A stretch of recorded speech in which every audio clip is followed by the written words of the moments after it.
that taking place into the mid lane. So we'll see what is going to change up here for us. A bit of a different mix of champions coming in, trying things out to see if they can, in fact, grab themselves a dub versus GameWard. This is also a pretty big one here, Beatdown, considering that we have to start talking about playoffs, getting very close to it here in week number 6. And, well, having at least a big win here versus GameWard would tie you up 6-6 here in the middle of the pack. It's going to be really important because the middle of the pack, we got a lot of ties going on here in the standings. So every single win is going to count for making it into the top 6 there. So it's an important game for both of these teams for that reason, as we're looking to close out week 6 now. So, well, I mean, no more kidding around, Austin. It's time to play. It's time to play. Yeah. We'll see if they can do it. And I kind of touched on it briefly, but Scarlet, somebody in particular that was really kind of the pinnacle of success here for this team for the majority of those weeks that they were starting to find wins when they were actually 5-3. A lot of that came from his Cassidans, coming from his Victors, showing us that he can play these diverse champion pools and come out with the dubs. But I feel like teams have caught on to the strength here of Solary and have started to put a lot more resources into making sure that they shut him down. Do not let him get to these parts in the game where he's going to completely take over here for us. But I mean, the fact that he is on the RE, he has the Spirit Rush, it's going to be a little harder to do that at least once he's level 6. Yeah, it's very difficult. I mean, especially if you look, there's a good amount of CC on GameWard side, but how much is there really? How are you going to be able to lock down this RE, even with how much squishier she is now that they lowered some of her armor on top of all of these changes? You're right, it's going to be hard. Scarlet has a lot of ability to make these plays, and something that actually ended up happening to his teammate Azza yesterday was Aka punished his positioning really hard with that RE charm, and that Spirit Rush offers a lot of playmaking even outside of the laning phase. That's why you see Inax running the cleanse. It's nice against the Thresh, but it's incredibly important when you're playing into something like Ahri, because late game, one charm could cost you the game. It could catch you out, burst you down, find the pick needed here. Akabane already onto his blue buff. Scarlet is actually getting poked out quite a bit. He does opt in, of course, to the biscuits and the corruption pots, so he will be able to keep himself fairly healthy, but Chekolad is able to take at least a lot of control so far. Joko showing us that he does have Hollybear down for as far as the clear pathing here, already getting the E onto the golems, trying to speed things up, already going to finish off the full clear, and can now influence the bot lane if he so wants to. In the meanwhile, we'll see if Akabane decides to go back up to the top side and path up here to this GP, who's actually getting chunked out here from Kyo.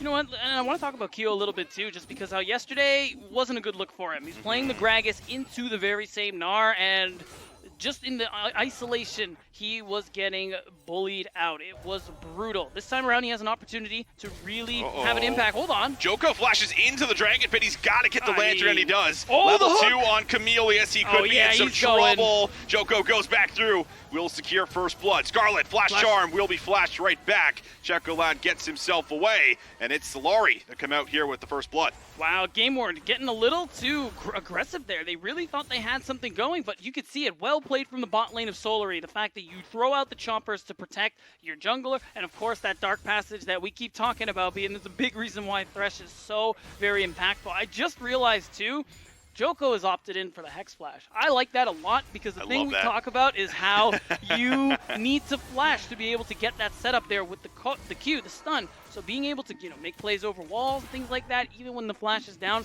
I think is going to be really impactful. We're going to see a lot of things come from that. Yeah, you hit on it. It's like they want their flash down, right? It's like, give me a reason to flash, right? Yeah. That's literally it. That's what he gets. So. I like Hex Flash better. That's exactly it. Gets to come over these walls, kind of surprise you, and unless you take note of it, coming into the game, sometimes it does catch you off guard when you're not used to playing it, at least against a jungler of all people. Usually the supports will take it here and there for us. So we'll see how it comes into play. Meanwhile, Kyo now will have a bit of a push into the top side. Akabane could maybe come up, but it is a pretty big wave, and Scarlet now actually decides to teleport here to mid. Doesn't want to walk the whole way after coming out of the base, so will no longer have his TP. Chekolad, I think, will likely try to get this shove in and then probably match it here very soon as well. Yeah, especially with Dragon coming up, you can see it's something that they may want to play towards on the side of GameWard. The mid thing is interesting because Scarlet was in danger of losing a good amount of gold and XP. In fact, I think he may have it as it is.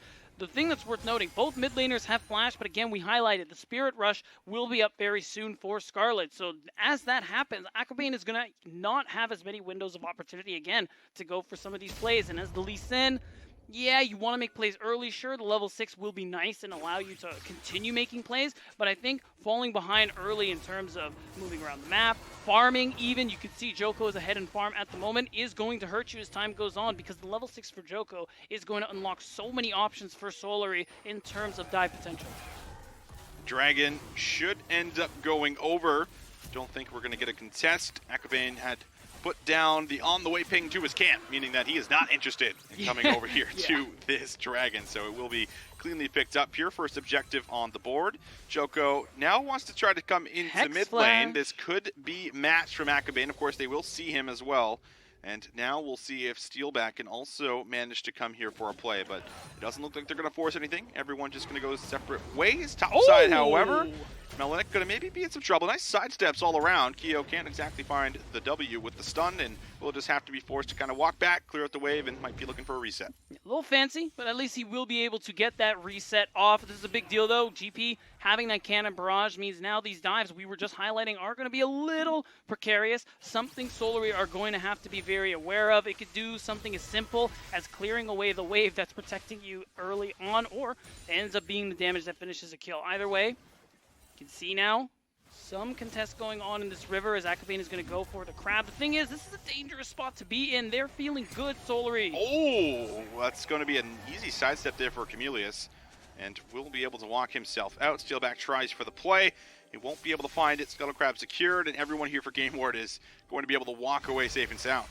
You know what? Steelback also has Hex Splash. So I think see the mind games here, he's already B-Town. feeling good about it. He's like, I don't even care. I'm going to be able to do this again any second now. You won't be ready for it. But yeah, ultimately, play doesn't work. I like this from Solary, though, where it seems like yesterday the game, it's an analogy we're going with a lot today. It seems like where you just end up being more of a passenger. And it felt like the game yesterday was just happening to them.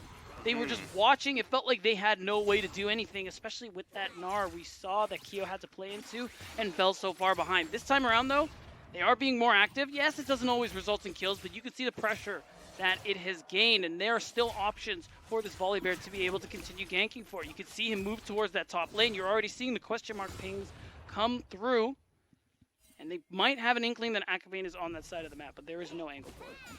No angle to come through just yet. Hasn't been able to find a window with the Lee Sin. Typically, it's the level 6 that you really want to try to make something happen at the very least, right? Use that kick to get a flash out or punish a player who already does not have access to it.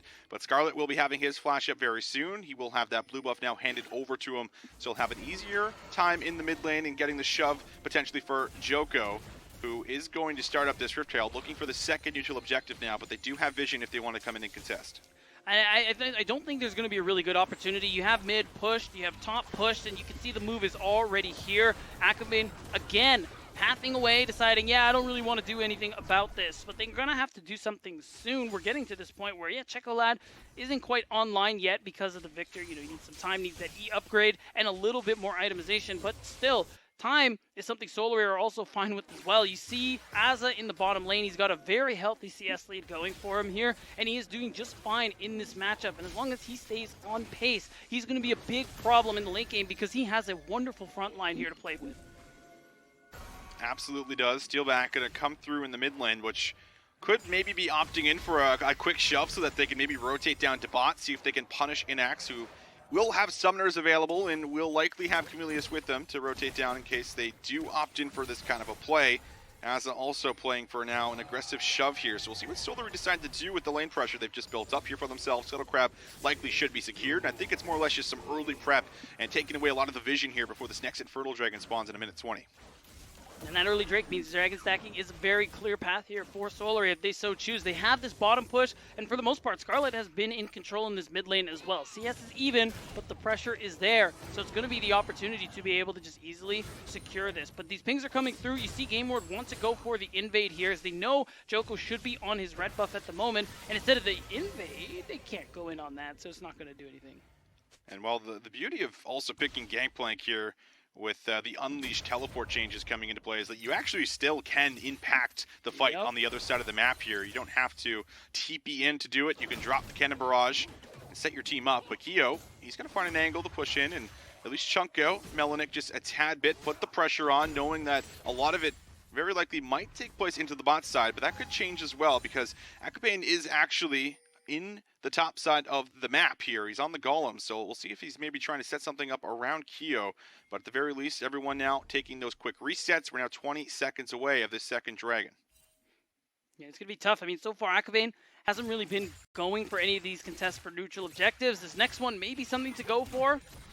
I think it's something they should consider going for here, but they just seem to not have the opportunity. I mean, for the entire time, every time this happens, mid and bot are always pushed in together here, and it always allows things like this to happen. Steelback and Aza get to clear this wave no problem. Scarlet gets to move off the map. Immediately the question marks pings start coming through and people have to start playing safe for Melanin. Yeah, we'll take a bit of damage. He's not lethal here, but Keo will certainly bully him around here in the lane. And this should give you enough confidence to see if you can maybe even come away with a plate. And this is also now going to be a startup. Joko is on the Infernal Dragon. Looks like another dragon going to go uncontested here. And you have to start to call, Akabane into question beatdown for the fact that it's 11 minutes in. He is unable to find anything here so far. He's lost 2 dragons. He's lost the Rift Herald. So, what's the game plan for GameWard? What are they looking to try to contest? What are they looking to do here as it feels like Solary are just kind of taking over the map? So part of the thing is that at the very least, Solary have to be considering, okay, where is this Lee Sin? What is he going to do? So it does make you question some of the plays you're going for, but ultimately, with how active Joko has been, it doesn't really end up mattering. And yeah, they aren't going to take this turret down, but that's extra gold into the pockets of Solary. And now they can set up for this bot lane dive because, again, they continue to have the push to turn. Oh, and they will turn here onto the jungler of GameWard. Akabane has to use the kick. Oh, will be able to close the distance, it looks like. So everyone will be able to, again, survive, live, make sure they're not going down. But I like the idea here. Solary threatened the dive in the bot side, and they just immediately turn. But now Aza could be in some trouble. We'll see if Camilius will come through with the R. The R has come through for Jin. Curtain call is out. Aza, though, the movement. Okay. No fear. I think Joko doesn't even move from his golems. He's like, my AD carry's fine. He's got the moves. Yeah, he says, that's my AD carry right there. No problem. And you can see it as a dancing in celebration because he manages to dodge all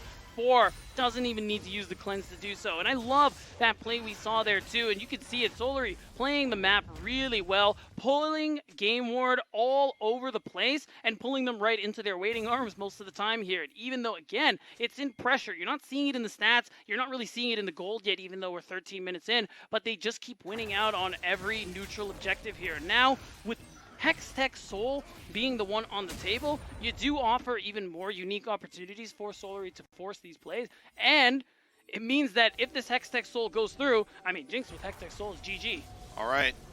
Flash out immediately here. You gotta respect that. But they will still go on him. Death Sentence just falls short. I don't think they would have followed up on it anyway. Akabane was here to be able to push them off of it, but they do at least get the flash out of the top laner on GameWard. They have, of course, a lane swap for this Rift Herald that's going to be coming up here in the next minute or so. While this happens, Keo is now free to kind of chip away at some plates and see if he might be able to kind of get some more advantages here in the bot side. That's the beauty of getting that first move. It means while they're catching up, again, you're pushing and pulling them across the map. You do get these openings to be able to pick up extra gold, and that means Solary, Keo specifically, is going to be very easily picking up some extra gold in his pocket. That means he's getting closer to the hull breaker that we were talking about, because I see the pickaxe and Phage, and this big health build just seems to be the big thing with Gnar. I mean, the fact is, Mega Gnar has a lot of base stats. To be fair, he's very strong, so giving him more help is just fine. Scarlet fishing for the charm. Won't find it. Does invest the Spirit Rush to make the play, but will be able to at least get some of the priorities. So now,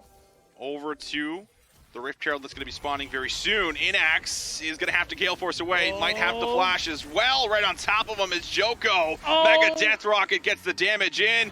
Joko just needs to get there. He flashes forward, and now Akabane, can he get something back onto the jungler? Joko in a bit of trouble, but Steelback here to assist him. Now you have Aza in the backline as well. Getting very low. Joko pushed outside of the fight and will end up being taken down here from Checolad. Akabane thinking about going back in, but won't pull the trigger. So overall, a 1-for-1 here on the top side. Worth noting, Akabane still holding on to that Dragon's Rage. He can still look for a play if he wants to. You can see the assist pings coming through. They are moving in, but they know that they've been spotted out on vision, so they're just going to play for this Rift Herald, and it's a big thing for them to be able to pick up because they've lost out on every neutral so far, and if they're able to get this, they can start to break open the map a little more, get more gold into their pockets, and we're going to see the replay here. Yeah, one more time, just with the Smite, the chilling, Smite coming in, slowing him, and then the Mega Death Rocket, and Joko flashes just about all the utility to get the kill. And it's nice. You see it right in response to that solar flare. Says, okay, you know what, fine, I'm going to secure the kill. And even though he gets traded in the process, which is actually a pretty big deal for Checolad, I think overall Solar is still pretty happy being able to take in Axe's ability away to farm for just a little bit longer here. It's worth noting, Checolad getting that kill is important because the closer you get to some of these upgrades, closer you get to that loot ins, I think the better position you find yourselves in. But this is kind of the problem now. GameWard, you've been very inactive these early minutes. Now we're at points where you can start to make plays, make things happen. GP's getting close to, what is it, level 13, I think, which is a big deal for him in terms of the barrel max and things like that. So we got to see something. It's been a common trend of the day, hasn't it? It has Need to see something. What do you have for us? And, you know, bleeding out every single neutral objective is certainly not it so far. 4 of them have been secured here for Solary. But could this be the one that ends up going the way of GameWard? You do not want to give this team a chance at a soul point just about 16 minutes into this game. But here's the play. Asa doesn't even use anything to get away, and now you no longer have that solar flare available, which means that we'll see if GameWard even want to stick around or not. You can see how shy they are as soon as they have that, and this is what we were talking about. The main engage in this draft is the Leona. If you miss the solar flare, it's done and dusted, and now the creative use of the Hex Gates. Don't think they know. Maybe they do. Well, they should know. He flew through the screen, but I will be able to at least use the ultimate onto him. But I'm pretty sure Joker's just going to take this. Oh, he actually does not go over the wall. Okay, well. The lantern is there to bail him out. So the steal back Joko synergy continues, but maybe not so much the Joko and the Blast Cone synergy. No, not quite. But still, it's such a big play for Solary. So many ults used and a hook. Oh, hook, but no follow-up. Mega Death Rocket going to chuck them out. And now I think this will give them enough confidence to move in and likely secure themselves the 3rd dragon of the game. This is the problem. Chameleus is leaving a lot of these engages to chance in a way. Yeah, it's a skill shot. You can land it, but it's difficult landing that solar flare dry like that. You need to be able to find an angle, get in there, and then try to CC chain it, lock people down with that Zenith Blade, with that solar flare, etc. And that's how you're going to be able to lock people down. So far, I haven't seen Asa use the cleanse yet this game. No flash here for Joko. Scarlet going to be able to come in. That's a lot of damage in the Spirit Rush. Finishes off Checolat for the solo kill. Scarlet flashes away, and both members get out in a 2 versus 3. New Ari, baby. You love to see it. Ends up getting the solo, gives him an extra dash just to be able to get out. Yeah, I do. Oh my god. It's going again? He's doing it again. All right, here we go. One more time. Chameleus could be the target, but instead they look to Akabane, but he's able to ward hop over the wall. And he does still have the tier 1 tower here in the bot side, so it looks like he's going to be safe. But Solary, man, they are just looking for blood constantly, looking for the next play. And then they just keep finding it time after time, and they've gotten to that soul point because of GameWard's botch in that team fight earlier. The Herald Joko's been holding on to is now going to come out, and it's going to be able to easily break open this turret. He has the Stormbreaker, worth noting. They can fight if they want. That's going to be the tower. Joko, Lantern again, will be able to get himself out. The beauty of this Thresh will be able to keep him safe, but it is on a cooldown. It isn't up constantly. This is not Earth, so we'll see if Joko can manage to escape with his life, and he's 1 no HP, way, no shot. But Akabane, Vine Snipe gets in there with a Sonic Wave, and now Asa left out to dry, flashes over the wall, but Checolad claims the kill. Scarlet, does he have anything in store for us here? Won't be able to take the Dark Passage, will go back through, finds the kill, reset, Scarlet almost finds the outplay, but it will not happen. The big play coming through here from GameWard. Big punish, really, because Solary going in a little bit too deep there, especially Joko, really disrespecting, especially after you've taken so much from GameWard, and you can see it. They pick up some kills on their end. I mean, credit to Scarlet for getting one in the process, but ultimately, you see Asa flash to no avail. He ends up getting caught out, and you give more gold back into the hands of GameWard, which you don't necessarily want to be happening here. You want to make sure the only fights GameWard have are when they have that solar flare ready to go, and even then, that's one big thing you have to be avoiding here compared to everything else Solary have. Well, the game has certainly sped up here for us in the last 5 minutes, and well, we'll get another look at it one more time as the Rift Shuttle was dropped, and Joko just keeps managing to find these angles and then gets out to safety. Yeah, see, the first one I like. You get this one, the hook doesn't quite land, but of course Dark Passage is there to save the day. This is kind of the problem I have. What are we doing here? You think the assumption's got to be that you think they're backing off, but the thing is they wait in the bush for the perfect angle and they actually get it. Joko gets 1 for 1, which is fair, but still the thing that matters here is that Azza's about to flash. Oh, hold on, we are going back. We're going back, and we're going back to a dead Keo in the top side, as it was a 3-man collapse, excuse me, and yeah, Keo hasn't gotten a lot of attention at the top side, so we probably thought he was okay until some other members showed up, but they're on the island. Some external factors, if you will, and it ends up meaning you get a lot of pressure. This is nice for Checolad, player we highlight on this team. Very vocal, leader of the team, definitely calls for a lot of resources, is going to get more gold into his pocket. And when you look, I mean, yeah, Akabane having 3 kills is nice, but he's playing Lee Sin. The Victor having 2 kills is the big thing for me here now. He's starting to accelerate himself just a little bit. He's going to have the big damage going into these fights. As long as he can avoid the charm from Scarlet, he is going to be able to have a lot of impact. So far, Checolad has been forced out of every skirmish. We'll see how long GameWard stick around in the top side of the map right now. They're setting up their vision up here, but the Dragon, it's coming up in a minute 10. This is a Hextech Soul that you need to contest if you're GameWard. Giving this to a Jinx and an Ahri. Illegal. Yeah, you said it. Illegal. It's not happening in my games. I mean, whether my team's there or not, I'm there for that Dragon. Yeah, 1v5 if I got to do it, because that's GG. So the thing there, too, is what they're doing, and I see teams do this sometimes, where you're in a position where the enemy is sole point. You're going to set up vision on that Baron because you're worried that they'll try to sneak it while you're going for the Dragon. So that's why you see them set up the vision, reset. Now they've made their way to this bottom side of the map. But to their credit, they are there first, and they have enough setup that GameWard could potentially find a good fight for themselves here. That's going to be the question. No one's here to follow up with that, but Seal back. We'll land the hook. Oh, he no! pulls Akabane, the jungler, in a ton of trouble. Nowhere to go. And what a misplay. Oh no, Akabane is out. That's the Dragon having 15 seconds. I mean, what do you do if you're GameWard? Oh man, you better hope that the Jhin 4th shot does buttloads of damage, but I don't think it's going to be enough to beat a 900 true damage smite here. That's it in one crucial misplay. GameWard are going to lose the soul to Solary. That's 4 dragons in a row, and what people would say is the strongest soul in the game.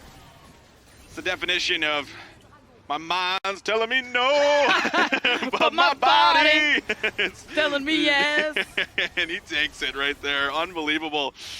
Akabane, it's one of his first missteps, too. I mean, 3-0-2 so yeah. At that point, right? I mean, sure, he has a slow early game, but that one's certainly going to sting. Hextech Soul is now in. 3K gold lead roughly here for Solary. They're in a good position. And this is where we start to see them take over. This is their comfort zone here, beats down in the mid to late game. That's right. Early game sometimes is a struggle for them, but you can see it in how well they're playing past this 10 to 12 minute mark here and how hard it's going to be from GameWard from now on. GameWard, the biggest thing they have to go for them is the fact that they still have this GP and this Victor who's going to scale very hard into the later games. And in these extended team fights, these two champions do very, very well. Again, right. It's about dodging the big combos here. Things like the Thresh Hook, which Steelback can't seem to miss for some reason. Things like the Charm from Scarlet also can't seem to miss. And these big CC tools, if you manage to dodge those, you have a really good chance to set up these engages with Chameleon's ult, with Inax's ult. There's a lot of playmaking here, even though you're down 3K, even though the Hextech Soul is gone. GameWard, they just have to make it happen. They have to be bold. Akabane comes over the wall and goes right back over. Joko was watching over Scarlet, as they were definitely trying to set up a play here from behind to see if he can get a kick in there, but will not happen. Does not work out. Turn our attention to the bot side here. It looks like it will be Melanik just taking a reset as Keo will be responsible for catching that wave and trying to keep the pressure going. He does not have his teleport though, mind you, so that is really going to be a key here, especially if something breaks out. And Joko, is he on the wrong side of this? He will be able to go in. Checolad in a lot, of trouble. Azza, he is autoing over this wall, and that's a pick up here for Scarlet. Second might be secure, but is this a turnaround? Azza, sure, he gets a second, but now it's the curtain call in the back, looking for the 4th shot. Azza is low, and now it looks like everyone going to start to back away as it's a 1-for-2 trade. Inax, but Inax, the AD carry goes in, finds the kill. Will be able to survive a little bit longer as Joko finally runs him down. And it's the kill picked up for Keo. Melanic, what do you have for us? It's a 1 versus 3, and he does not have a lot left in the tank. A second one here for Keo. Oh man, there was a big angle to make it happen. Melanic needed to TP sooner because that was the 5v4 angle. That was the best chance GameWard we're going to have, but you could see it. You said it, Asa was ulting or autoing over the wall. And when as soon as they're spotted out, I think Melanic should be TPing right away, taking advantage. You know Keo's TP is not available, but by the time he actually shows up on the screen, that's one down. Chameleus is basically done and dusted at this point. And sure, you managed to trade one in the process with the curtain call, but ultimately this ends up being a lot worse than you needed it to be for GameWard. They needed borderline an ace. They needed to cleanly win this 5v4, and they could not. Inax was feeling himself on this one, I'll tell you that. Yeah. And almost managed to survive if Keo, decided to continue to split push and did not walk all the way up here. I mean, maybe there's a real shot that he could potentially live. Yeah. And maybe find another kill. Here, still back, of course, was very low, but in the end, Solary that come out with the small window, the small win here, and now with a decent gold lead of about 4,000, just slightly under. They're working at this tier 2 in the top side. Pressure is on. Keo is in Meganar, so GameWard might be looking at giving this one up, but Joko does have to actually ult himself out of it. They no longer have a wave, and now it looks like a bit of a defense here set up for GameWard. You can see it, Checolad on the other side of the map is picking up that objective bounty. It is going to be some nice gold into GameWard pocket overall, especially onto this champion in particular. He's really getting up there with that Shadow Flame being built, a good amount of shields. I mean, you see Steelback building Locket, so the extra pen is going to be very valuable here. Again, it's just going to be about setting up GameWard, allowing Checolad and Melanic to be able to output the insane DPS they're going to have. Let's be real, this 2-item GP, this is 2-item Victor, very powerful scaling champions. You just need to give them the space, and GameWard will be able to overcome these deficits. Problem is now, they can't if they lose this Baron. TP available for Checolad here. Keo goes in, does find the jungler yet again. Nakabane is down for the second time when the objective is up. And now Checolad, there's no way he's TPing in. You're just hoping for a miracle steal here. Steal back, does go looking for the hook, does not connect. Both shot waiting in Axe, looking to see if he can throw it in there, but it's going to be blocked up from Steelback, does flash away. Baron down to about 1,600, more kills might follow, and Keo does finish that one off, but as he's going all in by himself. Gale Force finishes off the kill, but while this happens, Checolad gets a lot done in the bot side. There's a lot of gold in his pocket, a good handful of objective bounties, but was it worth it? You lose 3 of your teammates, you're going to lose Checolad too. He's got the TP. Will Joko get there in time? He stops it. Checolad is down, and a big kill is going to be picked up. That is a long death timer without one of your key members here for the side of GameWard. And you can see it. They already have the waves pushing in. Top is pushing. Bot is being worked on as we speak. So there's a lot of lane solo you can play through with this Baron buff.